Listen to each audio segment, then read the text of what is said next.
Burger naman! Kasi nung naran, pizza eh. Sa'yo na naman ito. Bakit? Kakain na naman tayo. Hindi dahil Bakit? May kulang ba? Bakit? May kulang ba? napakarami mong sinabi nun. Tingnan natin kung same energy. Tama. Ay, pre, ito may burger ako. Tinan mo.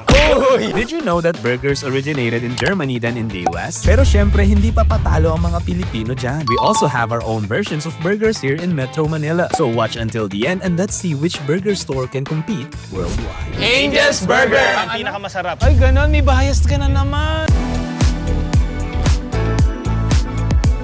Alam mo ba muna ba't Angel's Burger? Ang anak kasi nung may-ari, Angelica ang pangalan. Tsaka nag-start siya noong 1997. Alam nyo ba, itong Angels, nag-close na dati. Tapos bumalik lang. At alam niyo ba, ang unang labas nito kami nagdi-deliver ng ketchup. Pero sa ngayon, hindi na. Kasi nga, nalugi nga. Tapos pumunta silang Nag-Las Vegas sila. Tapos nanalo sila ng $10,000. So order po kami. Madam, ano ba yung ano nga? Para Bestseller tapos sa bestseller nyo lang naman eh. Cheeseburger lang. Cheeseburger, ma'am. Sige. Bago tayo mag-umpisa, mainit ba ulo mo? Hindi naman, tama lang. Okay ako na kayo pagpasa Diyos ko na yan. O, kain muna tayo ah. So, ito yung cheesy burger sandwich nila, 50 pesos na lang. Dalawa na. Kailan kayo uling nag-angel? Wala, matagal. Oh, hindi kayo madalas ah. Baka lang hanapin nyo yung mushroom tsaka tropical. Nasa isang video yun ah. Natikman na namin yung panoorin nyo na lang. Yung nag-Angel kasi parang yung Devil sa buy ka one kasi. take. Yung sa buy one take one kasi parang di appealing sa akin. Kasi ako lang naman kakain. Tsaka hindi ka pa mahilig sa... Oo, sa tinapay. Ang bugke. Baka may gusto siyang i-share na history ng Angel. Ayun! Baka lang. Alam mo, nung nag-aaral kami ng high school, ito ang favorite bili ni Papa dati. Hindi, history niya yan eh. Yung history sa Angel. Tama, tama. Bumbo yung boss mo ngayon ah. Umaabot dyan. Malutong yung crust. Kain ito.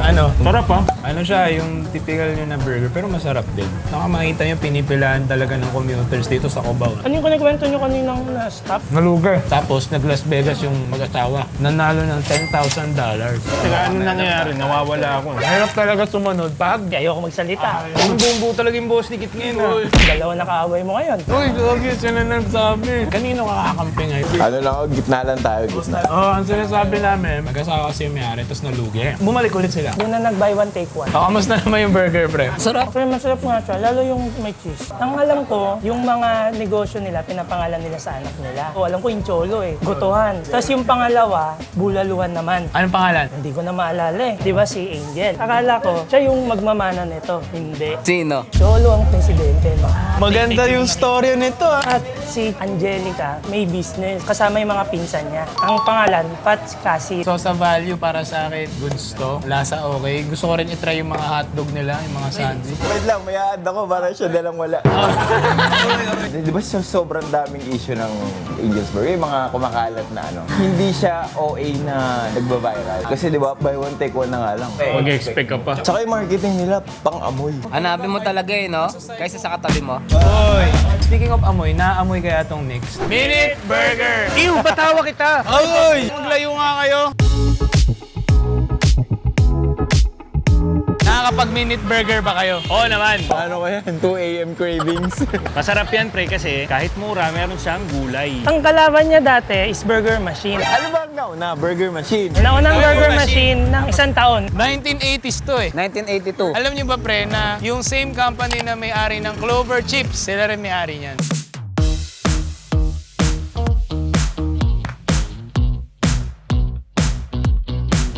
Ate, anong bestseller nyo? Overload. Ito!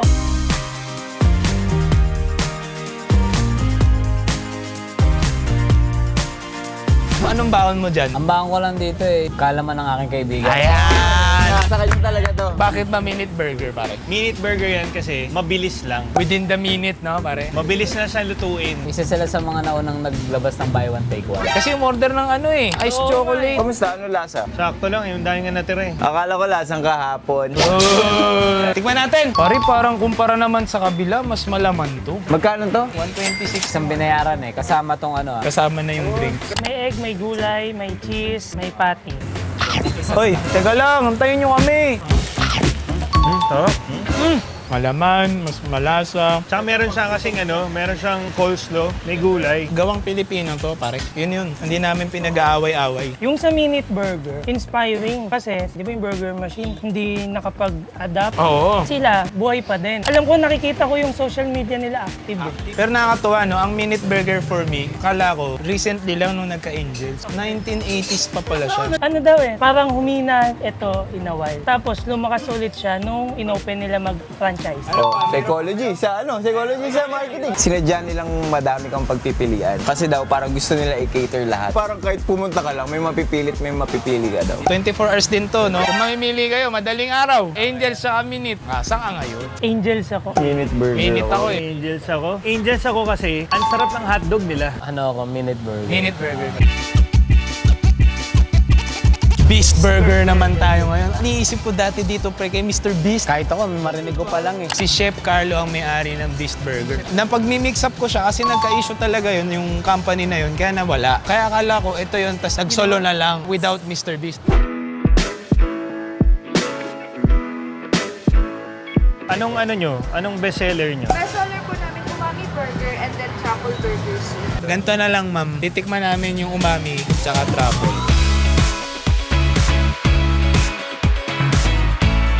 Uy, ayan na. Bilis ah. And pinati na namin sa apat kasi alam nyo naman, titikman lang namin. Umami muna. Ang price niyan nasa 269 isa. And then yung truffle nasa 329. Umami. Sarap yun, kompleto. Kamusta? Parang yung pati niya, no? Grabe yung laki. Hindi siya super alat, hindi siya super tabang. Ang sarap naman na ito. Balance eh. Hindi matapang yung pagka-beef niya. Akala ko maalat siya since yung pangalan umami. Ang laking tulong nung sibuyas. Tapos, ang sarap din ng bun niya. Yun ang malaking bagay sa burger, pre, bun. Para sa akin. Tsaka tignan mo yung niya, yung truffle niya. Wow! Ang kapal Kainin mo na. Papanoorin ka nga lang namin, pre. Ang ganda ng kagat, pare. Ang commercial. Kung ako sa mga burger kunin niyo to. May future to eh. Pag kumagat ka, talagang mapapabili lahat eh. Ang ganda ng deal. Bayad tayo, siya burger lang. sarap ng truffle. Sarap rin, panalo. Parang kumain ng carbonara. Parang para sa akin, ito yung burger. Tsaka nakaka-proud, pre. Gawa ng Pilipino to, Chef Carlo. Pre, palag nga siya sa mga burger sa Amerika eh. Di ba? Shake Shack, tsaka to. Parang ito ako, pre. Yung yung Shake Shack, parang standard na burger. Western talaga yung lasa nun. In and out versus ito. Panalo in and out, pero pag gusto ko lang talaga ng ibang lasa, ito ako. Ngayon lang ako na ng burger. Na parang napawaw. Paano, wow? Uy! Nakaka-proud. Puntahan nyo yung Burger Beast, ha? Zarks naman tayo ngayon. Owned to by a Lasal graduate. Basta Zark ang name niya. Ako, ang alam ko naman sa kanya, OFW siya. Tapos, nag-ipon siya, nagnegosyo na lang siya. Nakikilala kita. Chismoso ka talaga. Siguro kasi may assignment tayo. Ako, hindi. Sumunod lang. Ako pa napasama. Saka alam ko parang sumikat to sa challenge. Yung paubusan. Ay, oo. Pag naubos mo, libre. Tingnan natin kung kaya. Ate, yung challenge yung ibig sabihin pag naubos, libre. Challenge po ba? Sa Ito yung toast ko, tombstone. 10 minutes, tapos sa 5 minutes. Pag ganun, paano yun? Babantayan nyo. Opo, pabantayan po. Ako dito. Hey, pare, basahin mo, ha? Manager in charge to make an announcement. Consuming food while it's hot is part of the challenge.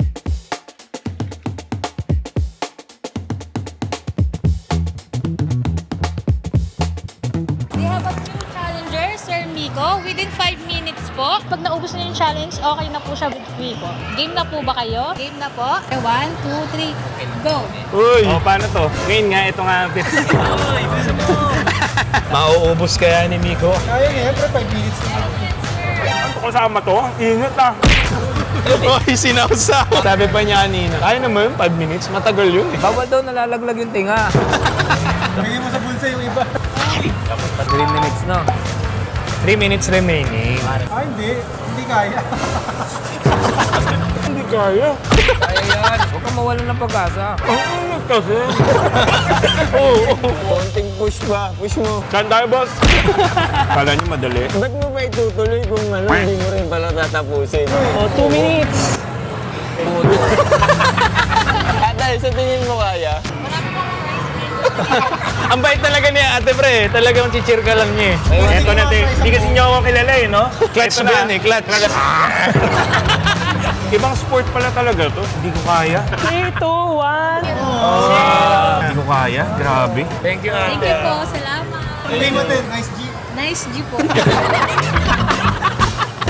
It's easier said than done. Surprise sila umano. Saka parang ang dami yung hangin. Pero yung fries nila, pre, masarap. Tapos ang laki pa ng plato. Yung mga napanood ko, may technique eh.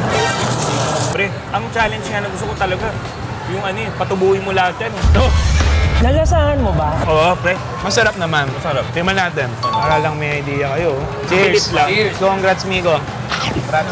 Yung burger niya, basic, pero nakuha na nila yung pinaka-traditional burger na masarap siya. Yung patty niya, malasa. Parang pure meat talagang malalasahan mo dito. Ano to eh, major na issue. 2013 ata yun. Sila yung nagpromo ng 8 pesos lang. 8 pesos yung burger. Tapos as in parang stampede. Sarado pa yung store. Dami nang nakapila, tapos stampede talaga, tulakan. Ako for me, okay siya. Pero kung i-rate ko yung mga burgers, obviously guys, huwag na natin isama sa category yung Angels tsaka Minute dito kasi ibang laban yun eh. Sa medyo pricey end ng mga Filipino-owned burger restaurant, ako ang top 1 ko, Burger Beast, tapos Zarks. Not because hindi masarap yung Zarks. Talagang ganun lang. Sa category naman ng Minute tsaka Angels, Minute ako eh. Minute burger talaga. Minute ako kasi konti lang naman yung in-adjust sa presyo eh. Pero kasi yung Angel's Burger, nasa puso ko na yan eh. Pag gusto ko ng traditional na burger, dito ako. Pero kung bangga sa bangga, yung burger ng mas gusto ko yung Beast Burger. Beef burger ako. Doon kasi ang nagdala yung sauce. Dito kahit walang sauce eh, burger. Zarsa. Pag minute burger or Angels, minute burger. Pag gusto ko ng ng parang traditional burger, Sarks. Sa akin yung burger beast para siyang well balanced. Hindi ko talaga ito kasi talagang beef na beef. And so, supportahan nyo yung mga Filipino-made na burger restaurants. So, if you're a foreigner, you know what to do. Check it out.